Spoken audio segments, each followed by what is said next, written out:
नमस्कार, मी बिभीषण म्हात्रे. या कमालीच्या मंचावर या माझ्या छोट्याशा प्रयत्नात तुम्हा सर्वांचं मी स्वागत करतो.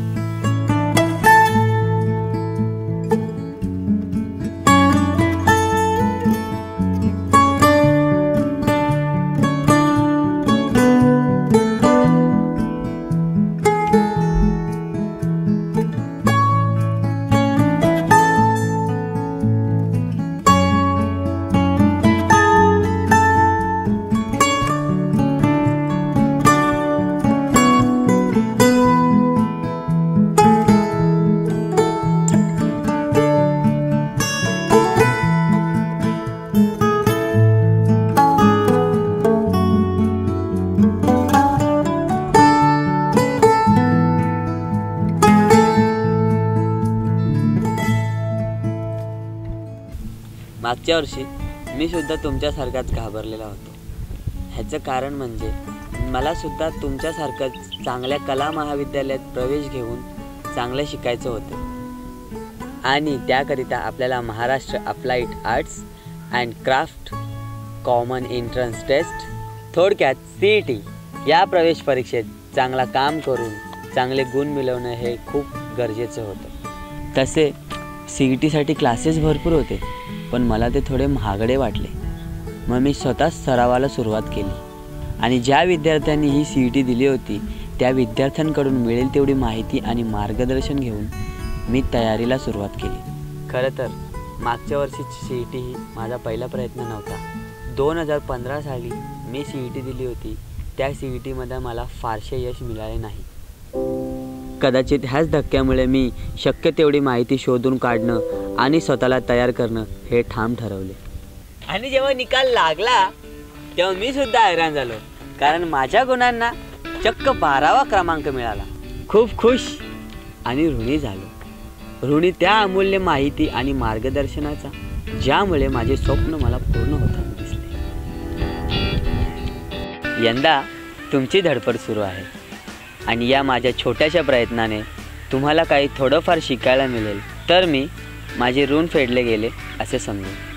माझा हा प्रयत्न विशेष त्या विद्यार्थी मित्रांसाठी आहे जे ह्या क्षेत्रात पहिल्यांदा पाऊल टाकतात, ज्यांना आधी कुठलेही प्रशिक्षण मिळाले नाही, पण ज्यांची ह्या कला क्षेत्रात शिकण्याची भरपूर इच्छा आहे. तुम्हा सर्वांना थोडी माहिती मिळावी आणि थोडी मदत व्हावी हीच माझी इच्छा. चला मग सुरुवात करूया.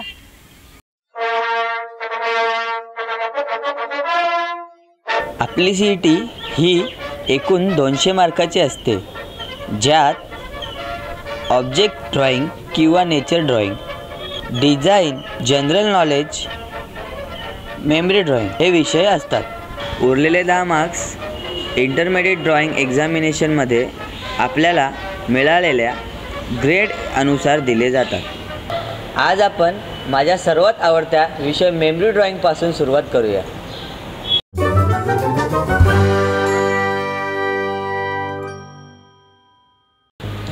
मेमरी ड्रॉइंगमध्ये आपण कुठेतरी पाहिलेली घटना किंवा प्रसंग याला कागदावर उतरवण्याचा प्रयत्न करतो आणि हा प्रयत्न करताना आपण काही महत्त्वपूर्ण तत्वांचा विचार केला तर आपण आपले चित्र अजून चांगले बनवू शकतो. CETमध्ये कागद नेहमी क्वार्टर साईजचा असतो. परीक्षेत साधारणतः इंडियन TK पेपर पुरवला जायचा, पण मागील वर्षी ते बदलून एक मस्त टेक्स्चरचा कार्ट्रेज पेपर दिला गेला. तुम्ही सराव करताना दोन्ही इंडियन TK आणि कार्ट्रेज पेपरचा वापर करा. दोन्ही कागदांची हाताळणी करून पहा. मेमरी ड्रॉइंग करताना आपण बहुतेक जण सर्वप्रथम दिलेल्या विषयातील ह्यूमन फिगर काढायचा प्रयत्न करतो. फिगर काढताना एक महत्त्वाचे तत्त्व म्हणजे त्या फिगरचे प्रमाण. दिलेल्या कागदाच्या प्रमाणात त्या फिगर्स खूप लहान किंवा खूप मोठ्या नसाव्या. त्या कागदाला शोभतील अशा असाव्या. साधारणतः आपल्या हाताच्या मापा एवढ्या असाव्या. फिगर कमीत कमी 4 असाव्या.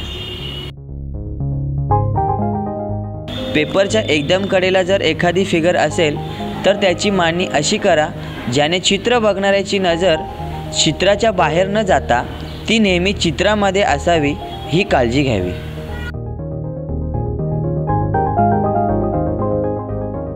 चित्रामध्ये मेन फिगरची पाठ शक्यतो टाळावी.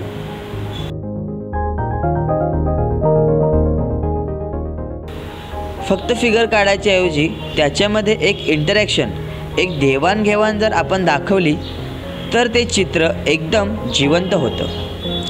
आपल्या फिगरच्या संवादात आपण सुद्धा सहभागी आहोत असं जाणवतं.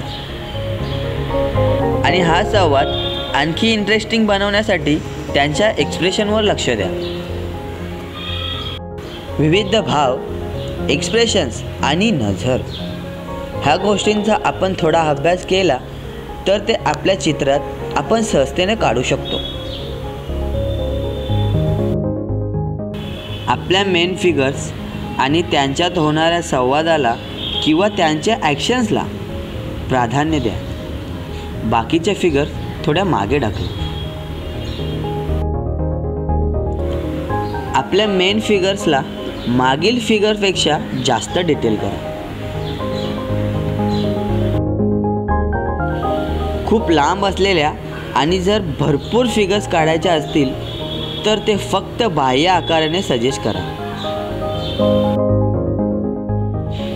एखाद्या केकवर आयसिंगप्रमाणे आपल्या चित्राला आणखी रुचकर बनवण्यासाठी प्राणी आणि पक्षी जरूर दाखवा. आपल्या या अबोल पण बोलक्या मित्रांना दर्शवून तुम्ही तुमचे चित्र निसर्गाशी आणखी एकरूप करा. आपल्या फिगर्सच्या पोशाखातून आपण त्यांच्याबद्दल बरीच माहिती दाखवू शकतो.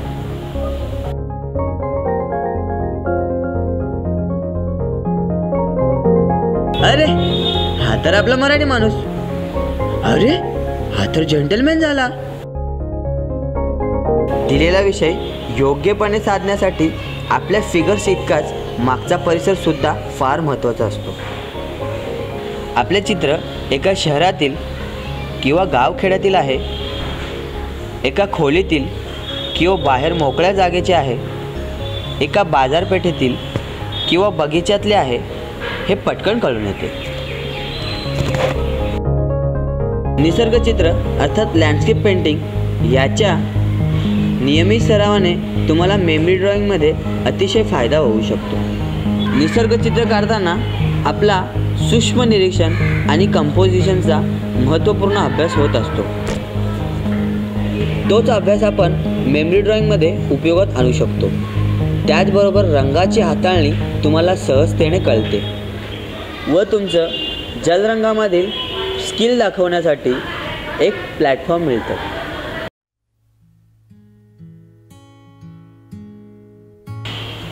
आपण सर्वच चित्रकार आहोत.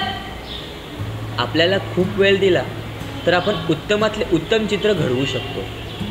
पण आपल्याला ह्या प्रवेश परीक्षेत फक्त 1.5 तास दिला जातो आणि ह्या वेळेत आपण जे काही घडवतो त्यालाच महत्त्व असते.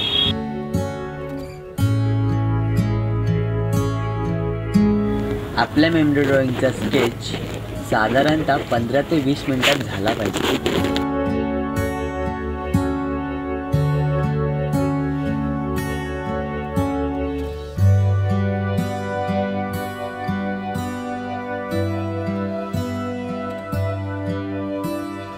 मेमरी ड्रॉइंग करताना जास्त डिटेल ड्रॉइंग नसून तर मोकळ्या हाताने म्हणजेच रफ स्केच सारखी असावी. त्यामुळे चित्रात एक रॅपिडनेस आणि एक मोकळेपणा निर्माण होतो.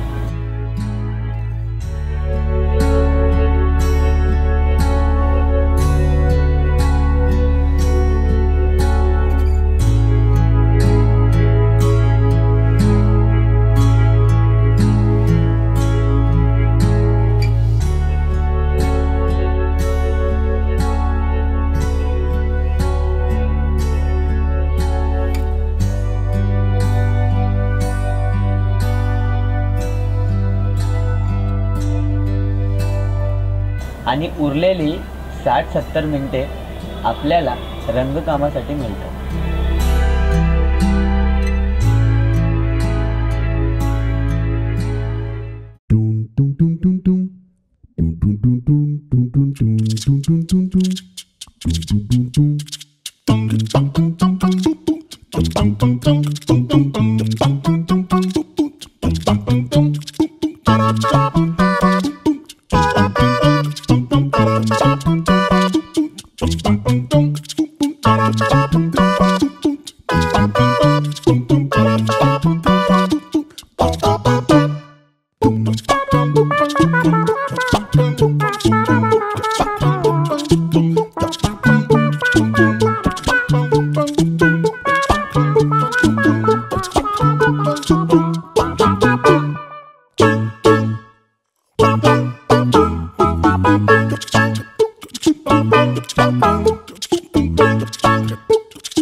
And last but not the least, sketching.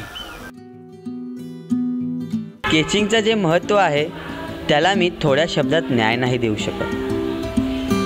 आपण आतापर्यंत जे काही पाहिलं ते फक्त आणि फक्त स्केचिंगमुळे संभव होऊ शकतं.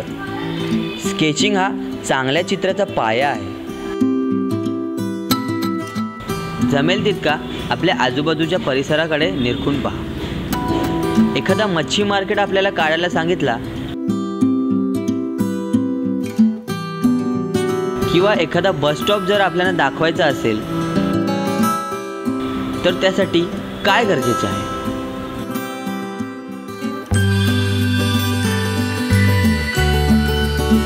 असे विविध परिसर आणि त्यांच्यात आढळणाऱ्या वस्तू आणि ह्यूमन फिगर्सवर लक्ष द्या. त्यांचं बारकाईने निरीक्षण करा. जमला तर त्यांचे स्केचेस करा.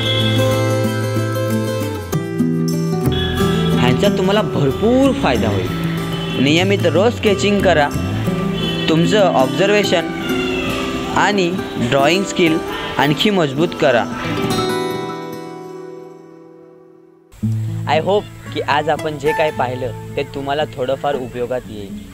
कुठे चुकलं असेल, काहीतरी राहून गेलं असेल तर क्षमा असेल. तुमचे काही सजेशन्स असतील, काही प्रश्न असतील, काही प्रतिक्रिया असतील तर मला जरूर हक्काने कळवा. मी नक्कीच ह्याच्यावर काम करेन. छोट्यांना प्रेम आणि मोठ्यांना नमस्कार करून मी विभीषण म्हात्रे तुमचा निरोप घेतो.